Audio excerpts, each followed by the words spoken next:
नमस्कार। आज ज्येष्ठ कृष्ण नवमी शके 1936 सादर करीत आहोत ठाणे वार्ता। ठळक घडामोडी। मेट्रो प्रकल्पासंदर्भात चर्चा करण्यासाठी येत्या 25 जूनला एका बैठकीचं आयोजन।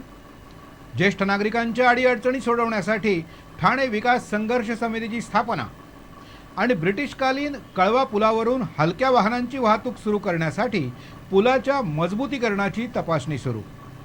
या आणि इतर घडामोडी विस्तृतपणे पण काही क्षणातच। ठाणे वार्ता पहा श्रीस्थानक वाहिनीवर। आता सकाळी 9:15 पासून रात्री 9:15 पर्यंत ठाणे वार्ता, ठाण्यातील पहिलं दृकश्राव्य माध्यम। श्रीस्थानक वाहिनी ठाण्याची स्वतःची वाहिनी। ठाण्यातील घडामोडी, कार्यक्रम, वादविवाद, अगदी गाणी, नाटकं याचा आनंद घर बसल्या पहा श्रीस्थानक वाहिनी। आपल्या ठाण्याचं हक्काचं व्यासपीठ श्रीस्थानक वाहिनी। ठाणे वार्ता आता संकेतस्थळावर देखील ठाणेवार्ता.com वर क्लिक करा आणि ठाण्याच्या घडामोडी जाणून घ्या। ठाण्यातील पहिलं ऑनलाईन माध्यम ठाणेवार्ता.com। नमस्कार मंडळी, दर रविवारी पाहायला विसरू नका। नमस्कार मंडळी, आपल्या प्रश्नांचं थेट उत्तर। ठाणे वार्ता पहा श्रीस्थानक वाहिनीवर। आता सकाळी 9:15 पासून रात्री 9:15 पर्यंत ठाणे वार्ता, ठाण्यातील पहिलं दृकश्राव्य माध्यम। घाटकोपर ते कासारवडवली पर्यंत मेट्रो सेवा सुरू करण्याप्रकरणात चर्चा आणि तोडगा काढण्यासाठी मुंबई महानगर विकास प्राधिकरणाच्या आयुक्तांनी येत्या 25 जून रोजी एका बैठकीचं आयोजन केलं आहे। शिवसेनेचे आमदार प्रताप सरनाईक यांनी ठाण्यापर्यंत मेट्रो सेवा सुरू करण्यासंदर्भात एका बैठकीचं आयोजन करण्याची मागणी प्राधिकरणाच्या आयुक्तांकडे केली होती। मेट्रो सेवा सुरू करण्यासंदर्भात गेली 15 वर्ष फक्त सर्वेक्षणच सुरू आहे। या प्रश्नी विविध स्तरावर प्रश्न मांडून देखील आश्वासनांपलीकडे काहीही झालेलं नाही। मुंबईत मेट्रो सेवा सुरू झाली असताना आणि ठाण्यानंतर मागणी केलेल्या नागपूर, पुणे, पिंपरी चिंचवड, नवी मुंबई यासारख्या शहरात मेट्रोचं काम देखील सुरू झालं। मात्र ठाणे शहराला सापत्नपणाची वागणूक दिली जात असल्याचा आरोप सरनाईक यांनी केला आहे। गेल्या 10 वर्षात ठाण्याची लोकसंख्या मोठ्या प्रमाणावर वाढली आहे। सध्याची सार्वजनिक वाहतूक व्यवस्था अपुरी पडत असून वाहतूक व्यवस्थेत आमूलाग्र बदल करण्याची आवश्यकता आहे। यासाठी मेट्रो सारख्या प्रकल्पाची आवश्यकता असून मेट्रो प्रकल्पाच्या कामाबाबत अडीअडचणींबाबत चर्चा करून मार्ग काढण्यासाठी विशेष बैठकीचं आयोजन करण्याची मागणी प्रताप सरनाईक यांनी केली होती। त्यानुसार येत्या 25 जूनला ही बैठक होती आहे। ओवळा इथल्या देखभाल दुरुस्ती आगाराला रहिवाशांचा विरोध असून मेट्रो प्रकल्पाला तो अडथळा ठरू शकतो। या बैठकीत या विषयावर देखील चर्चा होण्याची शक्यता आहे। कळवा मुंब्रा परिसरात नालेसफाई झाल्यासारखी दिसत नाही असा आक्षेप वैद्यकीय शिक्षण मंत्री जितेंद्र आव्हाड यांनी घेतलाय। काल आमदार जितेंद्र आव्हाड यांनी पालिका आयुक्तांसह कळवा मुंब्र्यामधील विविध नाल्यांची पाहणी केली। त्यावेळी आव्हाड यांनी हा आक्षेप नोंदवला। कळवा, खारेगाव, भास्करनगर, आतंकोनेश्वर नगर, मुंब्रा या परिसरातील नालेसफाईच्या कामाची पाहणी करण्यात आली। पालिकेचे वरिष्ठ अधिकारी, स्थानिक नगरसेवक या पाहणीच्या वेळी उपस्थित होते। वर्षातून 2 वेळा नालेसफाई करण्याची गरज आहे, पण अशी नालेसफाई होत नाही। नाल्यातून बाहेर काढलेला कचरा अनेकदा पुन्हा नाल्यातच जातो, त्यामुळे नालेसफाईचा काहीही उपयोग होत नाही आणि नालेसफाई झाल्यासारखं वाटत नाही असं जितेंद्र आव्हाड यांनी सांगितलं। एका महिलेनं बनावट रियाल देऊन एका युवकाची 1.5 लाख रुपयांची फसवणूक केल्याचा प्रकार उघडकीस आलाय। राबोडीमध्ये राहणाऱ्या सबीना शेख यांनी बुराण सय्यद या युवकाची फसवणूक केली आहे।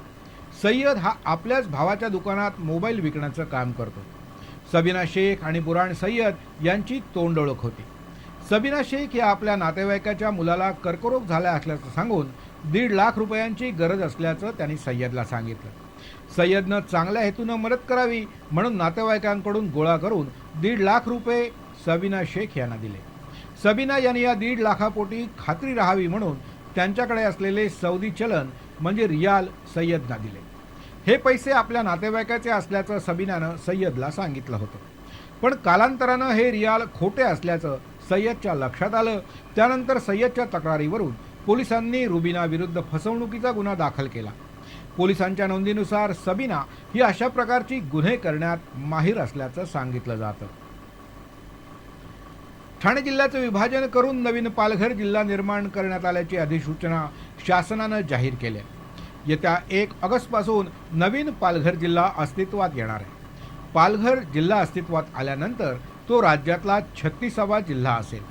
नव्या पालघर जिल्ह्यात पालघर, जव्हार, मोखाडा, तलासरी, वसई, वाडा, डहाणू आणि विक्रमगड असे 8 तालुके आहेत. शासनानं नवीन जिल्ह्याच्या निर्मितीवर हरकती आणि सूचना मागवल्या आहेत. 15 जुलैपर्यंत या हरकती किंवा सूचना कोकण विभागीय अधिकाऱ्यांकडे सादर करण्याचं आवाहन करण्यात आलं आहे. नवीन जिल्ह्याविषयी सर्व माहिती ठाणे.nic.in या संकेतस्थळावर पाहता येऊ शकेल. ठाणे वार्ता पहा श्रीस्थानक वाहिनीवर. आता सकाळी 9:15 पासून रात्री 9:15 पर्यंत ठाणे वार्ता, ठाण्यातील पहिलं दृकश्राव्य माध्यम. आपला परिसर स्वच्छ आणि सुंदर ठेवण्यासाठी ठाणे महापालिकेत सहकार्य करा. ओला सुका कचरा वेगवेगळा जमा करा आणि रोगराईपासून मुक्तता मिळवा. श्रीस्थानक वाहिनी ठाण्याची स्वतःची वाहिनी. ठाण्यातील घडामोडी, कार्यक्रम, वादविवाद, अगदी गाणी, नाटकं याचा आनंद घर बसल्या. पहा श्रीस्थानक वाहिनी, आपल्या ठाण्याचं हक्काचं व्यासपीठ. श्रीस्थानक वाहिनी. ठाणे वार्ता आता संकेतस्थळावर देखील ठाणेवार्ता.com वर क्लिक करा आणि ठाण्याच्या घडामोडी जाणून घ्या. ठाण्यातील पहिलं ऑनलाईन माध्यम ठाणेवार्ता.com. डॉक्टर आणि रुग्णांचं पिढ्यानपिढ्यांचं जिव्हाळ्याचं नातं म्हणजेच डॉक्टर बेडेकर हॉस्पिटल. आता अत्याधुनिक सोयी सुविधा आणि तंत्रज्ञानयुक्त वंध्यत्व निवारण केंद्रात IVF आणि टेस्ट ट्यूब बेबीची ही सुविधा. डॉक्टर बेडेकर हॉस्पिटल, महर्षी कर्वेपथ, ठाणे. 65 वर्षांची निरंतर सेवा. ठाणे वार्ता पहा श्रीस्थानक वाहिनीवर. आता सकाळी 9:15 पासून रात्री 9:15 पर्यंत ठाणे वार्ता, ठाण्यातील पहिलं दृकश्राव्य माध्यम. नोकरी लावण्याचं आमिष दाखवत 28.5 लाखांची फसवणूक केल्याचा गुन्हा पोलिसांनी दाखल केला. मूळचे कर्नाटकमधील रिझवान मनूरकर यांनी पोलिसांकडे या प्रकरणी तक्रार दाखल केली आहे. मनूरकर यांचा फळ विक्रीचा व्यवसाय आहे. त्यांना अब्दुल मोडक यानं दुबई विमानतळावर नोकरी लावण्याचं आमिष दाखवलं आणि त्यांच्याकडून वेळोवेळी एकूण 28.5 लाख रुपये घेतले. पण प्रत्यक्षात त्यांना नोकरी लावलीच नाही. नोव्हेंबर 2013 पासून मार्च 2014 या काळात मोडकनं हे पैसे घेतले. अखेर नोकरी न मिळाल्यानं मनूरकर यांनी पोलिसांकडे तक्रार दाखल केली. सध्या पोलीस मोडकच्या शोधात आहेत. ज्येष्ठ नागरिकांच्या अडीअडचणी सोडवण्यासाठी ठाणे विकास संघर्ष समिती स्थापन करण्यात आली असून ज्येष्ठ नागरिकांवर होणाऱ्या अन्यायाच्या विरोधात आवाज उठवण्यासाठी एकत्र येण्याचं आवाहन समितीनं केलं आहे. ज्येष्ठ नागरिक आपल्या दैनंदिन जीवनातून निवृत्त झाल्यावर नेहमीच्या व्यग्र जीवनातून काहीसं मुक्त होतो, पण त्यामुळे जीवनात काहीसं रिकामपण येतं. ज्येष्ठ नागरिकांच्या सामाजिक सुरक्षिततेची जबाबदारी ही घटनेतील कलम 41 प्रमाणे राज्य सरकारची आहे. पण केंद्र किंवा राज्य सरकारकडून याचं पालन कधीच झालं नाही. सामाजिक आणि राजकीय दृष्टीनं नाकारलेल्या या जीवांना न्याय मिळणं गरजेचं आहे. अनेक ज्येष्ठ मंडळी एकत्र येऊन चळवळ करतात. ज्येष्ठ नागरिकांच्या अडीअडचणींना वाचा फोडण्याचं काम विविध ठिकाणी आपापल्या परीनं सुरू आहे. पण त्यांना संघटनात्मक जोड किंवा नेतृत्वाचा अभाव आहे. हे नेतृत्व ठाणे विकास संघर्ष समिती देऊ शकते. त्यासाठी ज्येष्ठ नागरिकांनी पाठिंबा द्यावा असं आवाहन समितीने केलं आहे. याकरता 2544 3399 या दूरध्वनी क्रमांकावर संपर्क साधून आपलं नाव नोंदवण्याचं आवाहन समितीतर्फे करण्यात आलं आहे. ज्येष्ठ नागरिकांना काही सूचना करायच्या असतील तर अशा सूचना देखील त्यांना करता येतील. ज्येष्ठ नागरिकांसाठी एक मागणी पत्र तयार करून ते राज्य आणि केंद्र शासनाला दिलं जाणार आहे. पामोलिन तेलामध्ये भेसळ करणाऱ्या 5 जणांना डायघर पोलिसांनी अटक केली. शिधावाटप निरीक्षक राजाराम मुळे यांना कल्याण फाट्याजवळ राज ऑइल ट्रेडिंग कंपनीत हा प्रकार सुरू असल्याचं आढळलं.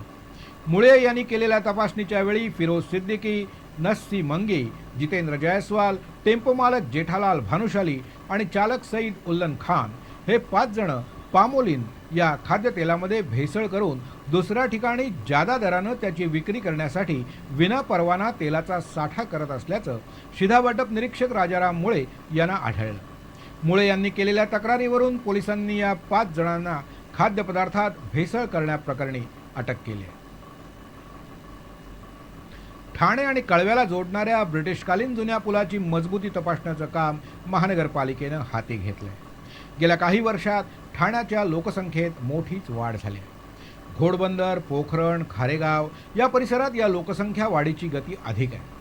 ठाण्याहून कळव्याला जाताना मध्ये खाडी असल्यामुळं पुलावरूनच तिथं जावं लागतं. पण मोठ्या प्रमाणावर वाहतूक वाढल्यानं कळवा पूल वाहतुकीला अपुरा पडू लागला असून या पुलावर वाहतूक कोंडी ही नित्याचीच बाब झाली. या वाहतूक कोंडीवर उपाय म्हणून ब्रिटिशकालीन जुन्या कळवा पुलावरून हलक्या वाहनांची वाहतूक सुरू करण्याचा पालिकेचा प्रयत्न आहे. मध्यंतरी या पुलाचा काही भाग निखळल्यामुळं पालिकेनं हा पूल वाहतुकीसाठी बंद केला होता.